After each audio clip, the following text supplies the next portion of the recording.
Akhir-akhir ini banyak yang meminta, bahkan ada yang menyentil bagaimana ulama menyikapi berbagai pernyataan-pernyataan, bukan hanya di media sosial, tapi dalam kehidupan masyarakat. Begitu mudah orang mengucapkan kalimat-kalimat kotor.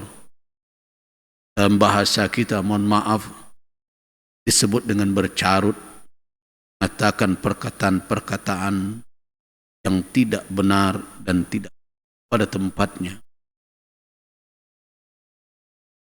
Apa yang akan saya katakan dalam kondisi seperti ini untuk menjawab pertanyaan dan sentilan itu?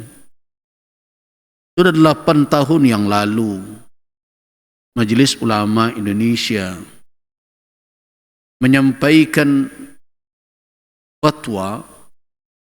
Di sana berisikan taujihat, arahan, tausiat dan nasihat kepada umat bagaimana adab dan cara bermuamalat, berinteraksi di media sosial.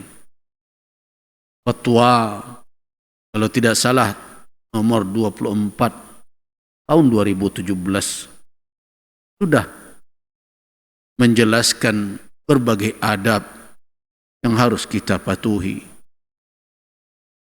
Dan kita sebagai orang yang beriman, sebenarnya perkara itu bukan perkara yang sulit untuk diketahui.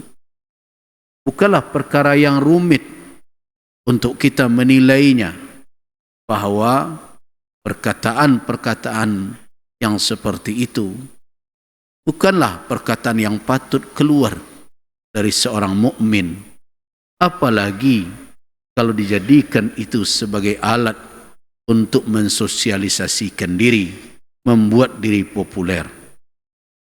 Dan tidaklah enak kalau kita terkenal dengan seorang yang pacarui.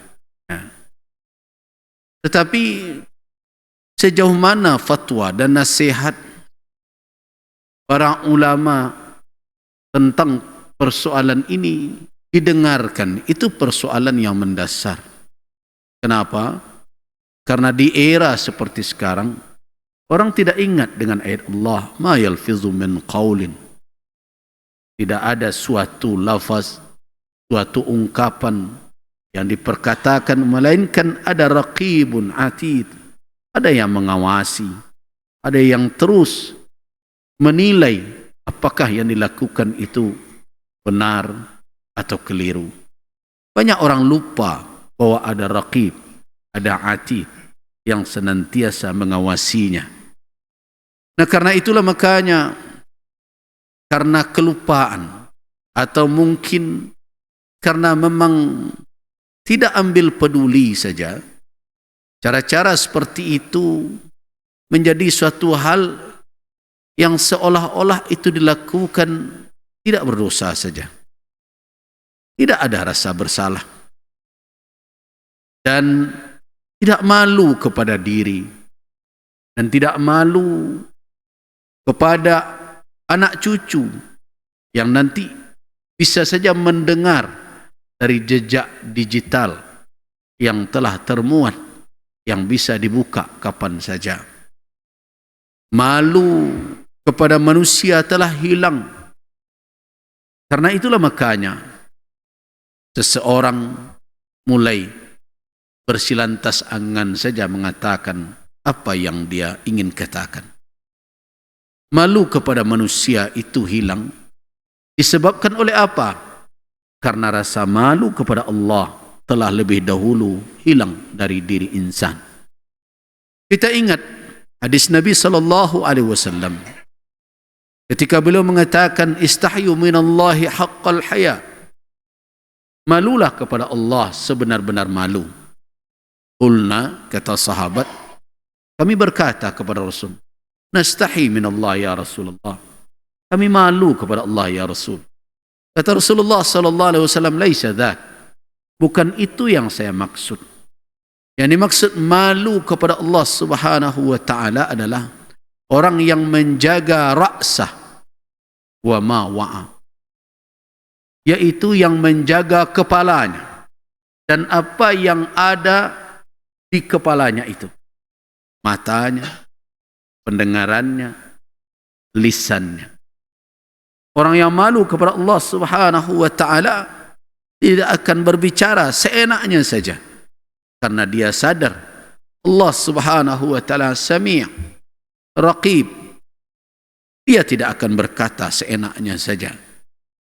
Apalagi kalau dia ingat hadis Mu'adz ibn Jabal ketika bertanya kepada Nabi tentang amalan yang akan menjauhkannya dari neraka dan mendekatkan memasukkannya ke dalam surga.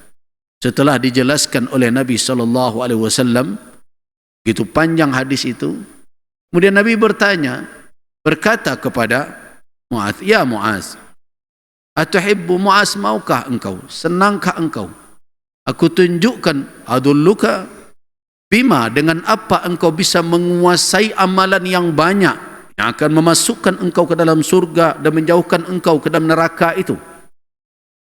Kata Mu'adz, tentu ya Rasulullah, bala, saya mau. Nabi tidak lagi bicara, tetapi beliau membuka mulut beliau dan menunjuk lidah beliau. Kata Nabi, ini dengan lisan, lidah ini engkau akan menguasai seluruh amal itu kalau engkau jaga ini. Apa kata Mu'adz kepada Nabi SAW? Ya Rasulullah, apakah dengan lidah ini kita akan mempertanggungjawabkan kelak ini?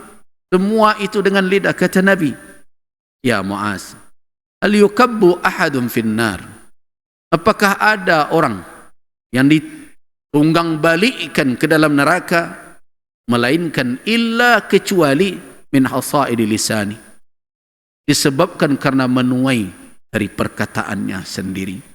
Jadi kalau ada orang yang ingin baik dalam kehidupan, apa yang pertama yang harus dia kendalikan dalam dirinya ini adalah lisan, lidahnya. Nah, inilah yang sekarang sudah tidak terkendali.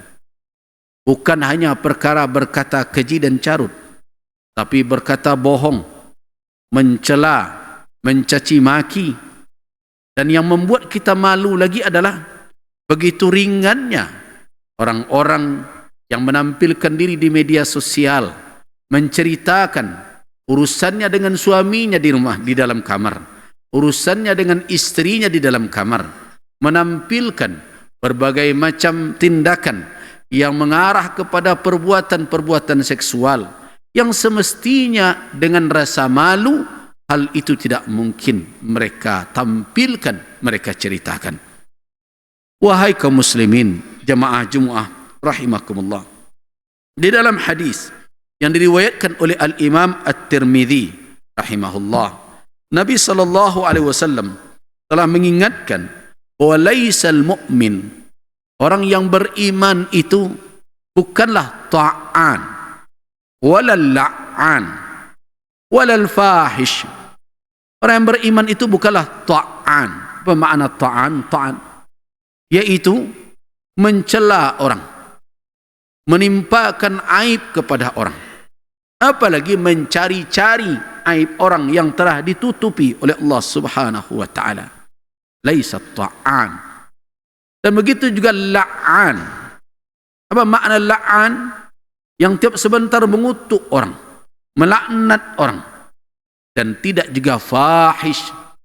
Ibnu Battal, seorang pensyarah hadis Al-Imam Al-Bukhari, al-fahish itu termasuk bukan hanya perbuatan saja, tetapi ada qaul, perkataan.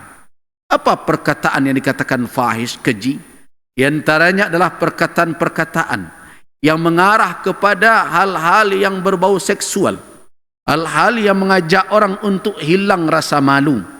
Nah, itu masuklah di dalamnya carut dan berbagai macam.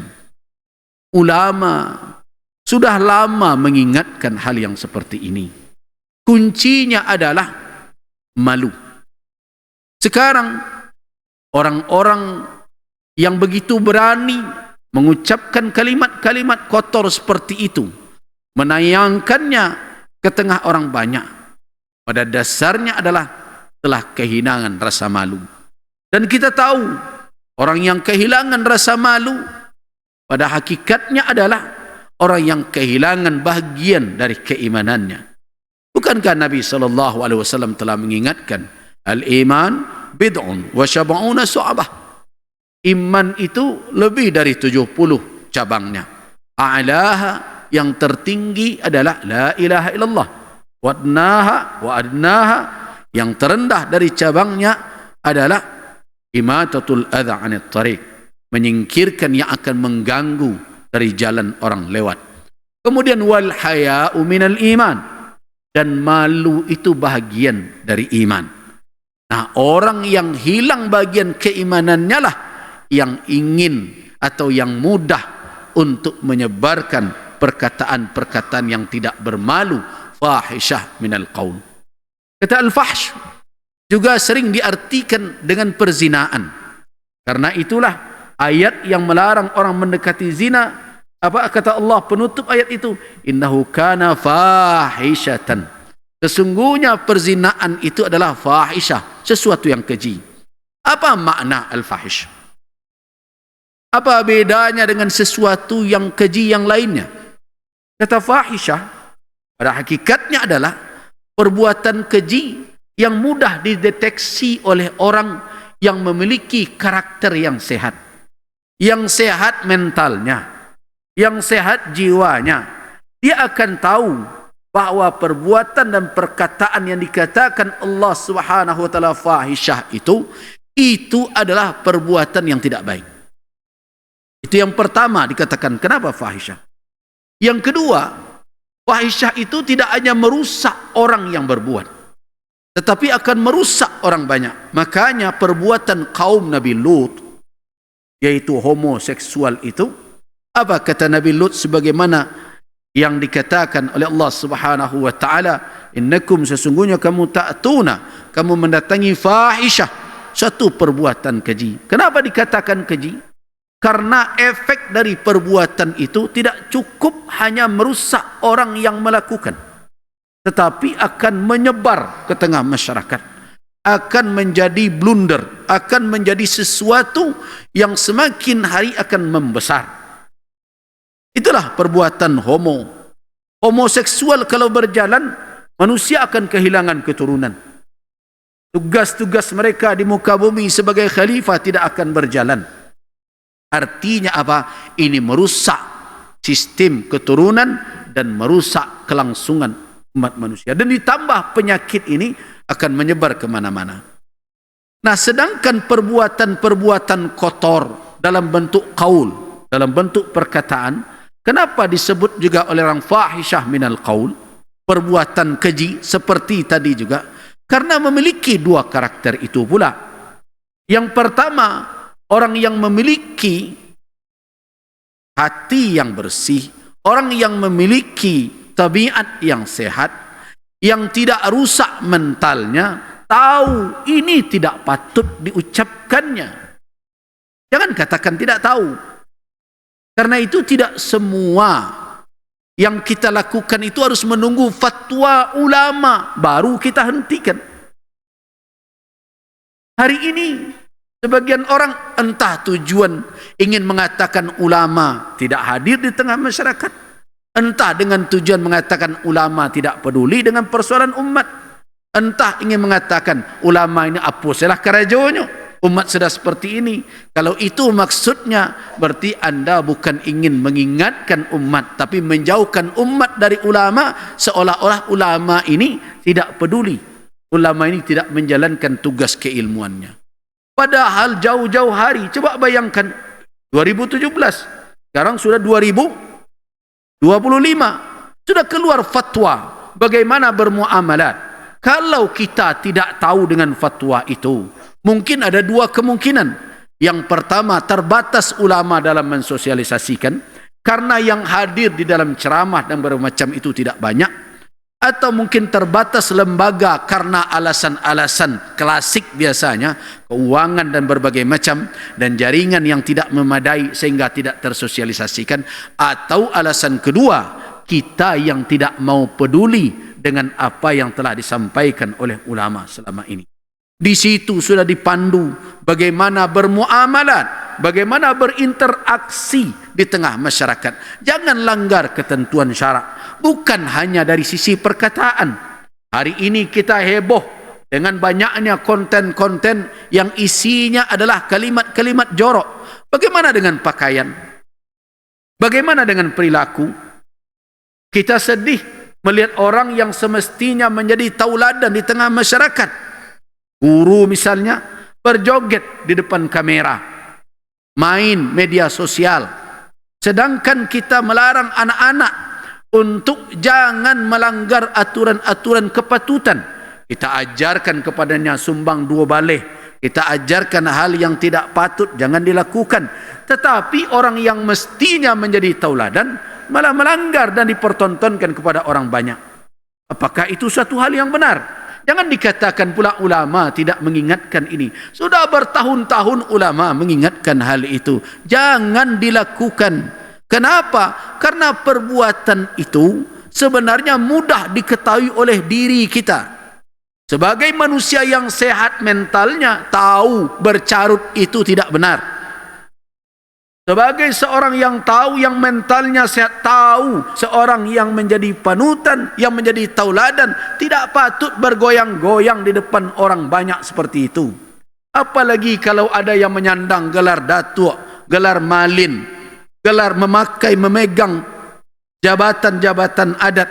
Bukankah sebagai adab salah seorang pengulu itu berjalan tak tergagih-gagih? Bagaimana kalau berjalan, kalau hidupnya dia lakukan misalnya berjongkek-jongkek dan berbagai macam. Pondok Kanduang itu jalannya si ganjul lalai. Itu yang terus kita ajarkan. Apakah bergoyang-goyang di depan kamera itu si ganjul lalai? Bukankah orang Minangkabau, wanita Minangkabau itu memiliki kepribadian yang khas, memiliki kekuatan di dalam sikap dan kepribadian? Coba bayangkan, samui tapi jak indak mati, alu tata ruang patah tigo. Kemana itu ungkapan-ungkapan bijak, arif, bijaksana seperti itu di dalam kehidupan masyarakat kita? Bukan ulama tidak mengingatkan bagi siapa yang pernah mendengarkan nasihat dan uraian. Apalagi surau ini, semenjak 2014 surau ini berdiri, sudah berulang kali kita himbau kepada umat, hati-hati dengan media sosial. Satu sisi dia mendatangkan manfaat, di sisi lain dia mendatangkan mudarat.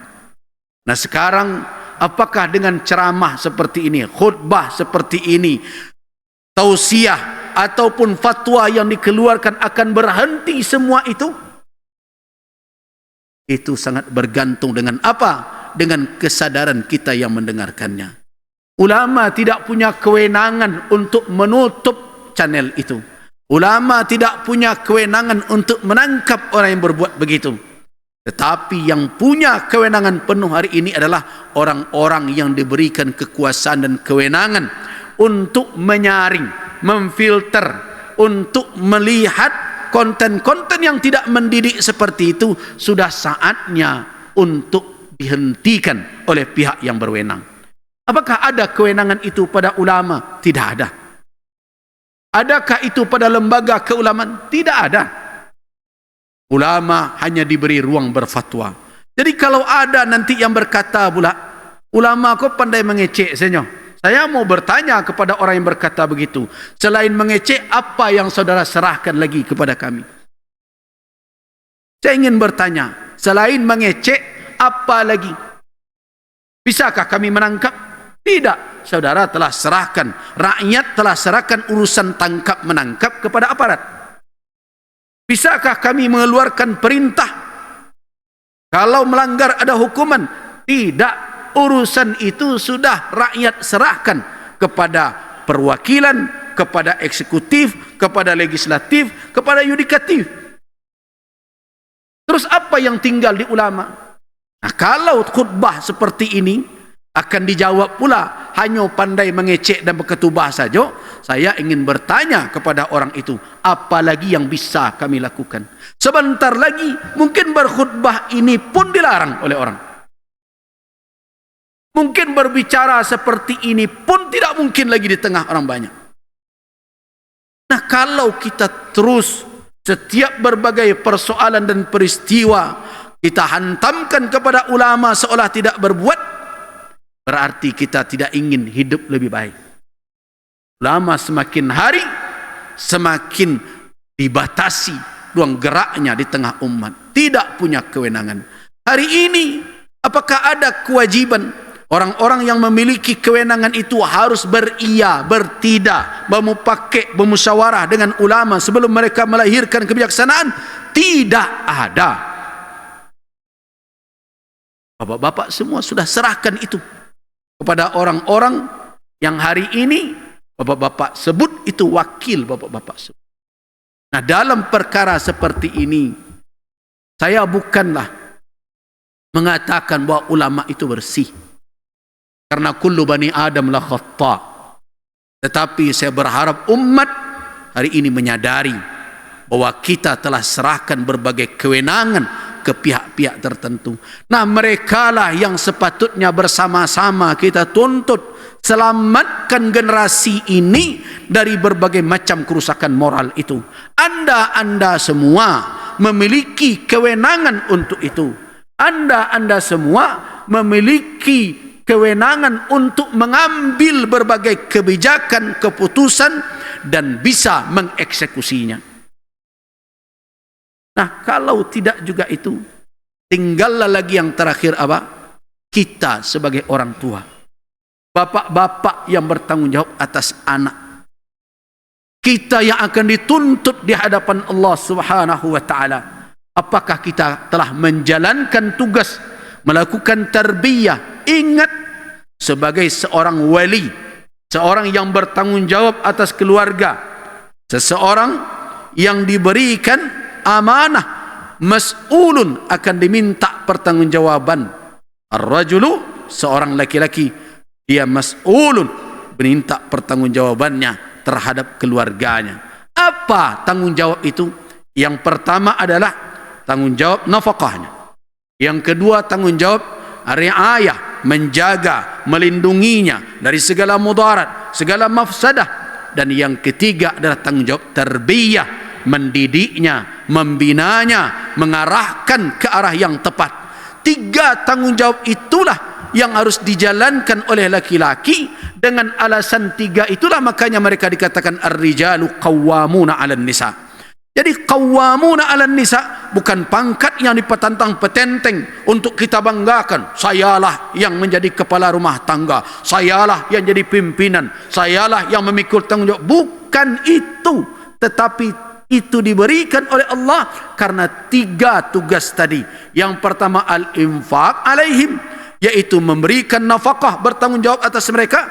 Yang kedua riayatan wa himayatan, untuk menjaga dan melindungi mereka dari segala mudarat dan mafsadah. Dan yang ketiga adalah tanggung jawab tarbiyah, mendidik, membina, mengarahkan, mengingatkan mereka akan tugas kehidupan mereka dan mengingatkan mereka agar jangan sampai terjatuh ke dalam perbuatan maksiat. فاعتبروا يا أولي الألباب لعلكم ترحمون. بارك الله ولكم في القرآن الكريم ونفعني وإياكم ما فيه من الآيات والذكر الحكيم. أقول قولي هذا وأستغفر الله لي ولكم إنه الغفور الرحيم. استغفروا.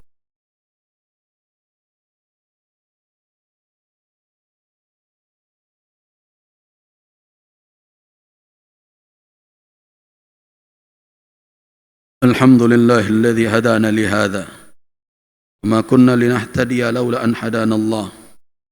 أشهد أن لا إله إلا الله. أشهد أن محمد رسول الله. اللهم صل وسلم على عبدك ورسولك وحبيبك محمد وعلى آله وأصحابه والتابعين وتابع التابعين ومن تبعهم بإحسان إلى يوم الدين. أما بعد، عباد الله، قال الله تبارك وتعالى في كتابه الكريم: إن الذين يحبون أن تشيع الفاحشة في الذين آمنوا لهم عذاب أليم في الدنيا والآخرة والله يعلم وأنتم لا تعلمون.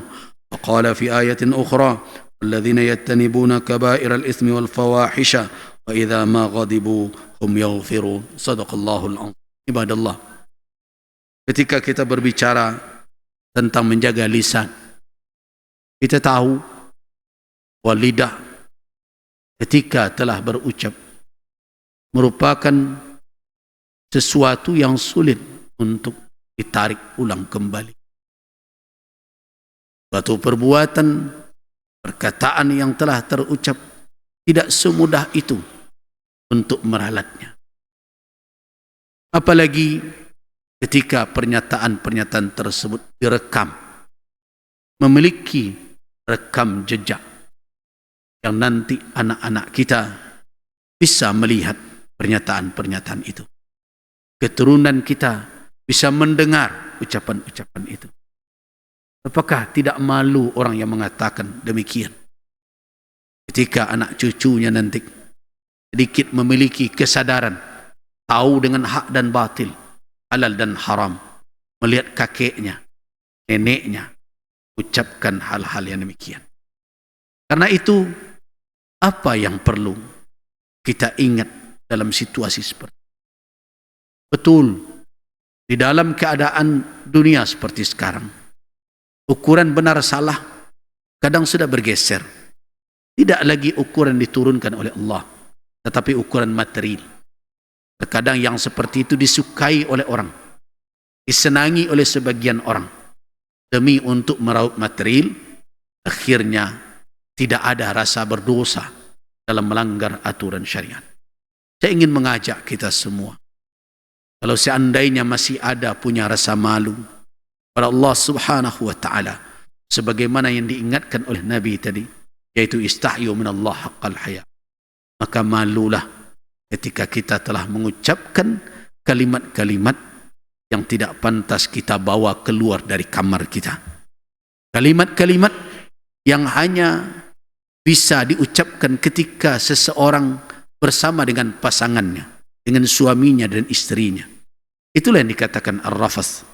Kalimat-kalimat yang kalau dibawa keluar, dia menjadi carut, dia menjadi jorok, dia menjadi tidak bagus untuk didengar oleh orang. Nah, jangan biarkan hal-hal yang mesti terkurung di dalam kamar dibawa ke ruang tamu. Yang mesti terkurung di ruang tamu batasnya, jangan dibawa ke beranda. Yang ada semestinya di beranda, jangan dipertontonkan ke halaman rumah, apalagi sampai ke tengah pasar, ke tengah orang banyak. Jadilah orang yang bijak dan arif. Kenapa? Karena ketika kita telah melakukan sesuatu yang tidak bisa ditarik kembali, penyesalan terkadang tiada gunanya. Sebelum terlanjur kita berbuat yang demikian, pikir-pikir banalah dulu, pikir pelita hati, nanang seribu akal. Karena itu, saya berharap umat Islam di negeri ini tetap berada di dalam adab, di dalam akhlak yang mulia, karena perkataan merupakan sesuatu yang berbahaya, sebagaimana diingatkan oleh Nabi, hal yukabbu ahadun finnari illa min hasaidi lisani. Adakah orang yang dicampakkan ke dalam neraka, ditunggang balikkan ke dalam neraka, kecuali tak lebih dari menuai hasil perkataan lidahnya. Semoga kita terlindung dari itu semua.